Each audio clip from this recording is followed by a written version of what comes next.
চারটা কারণে বিশ্বনবীর এতগুলো বিয়ে হয়েছে। জোরে বলেন কয়টা? একটা হচ্ছে এডুকেশনাল কজ, একটা হচ্ছে লিগ্যাল কজ, একটা হচ্ছে সোশ্যাল কজ, আর একটা হচ্ছে পলিটিক্যাল কজ। এডুকেশনাল কজ যেটা প্রথমে বললাম, নবীর কাছ থেকে শিখতে আসতো পুরুষেরা, নারীরা শিখতে পারে না, মাসালা জানতে পারে না। আল্লাহ বললেন বেশি করে বিয়ে করো, মাসালাগুলো তোমার বিবিদের কাছে জানাও, হায়েজ নেফাজের মাসালা, বিয়ে করলে স্বামী স্ত্রীর দাম্পত্য জীবনের মাসালা।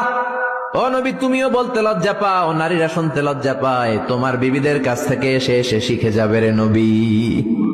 এক নম্বর কজ এডুকেশনাল। দুই নাম্বার লিগ্যাল।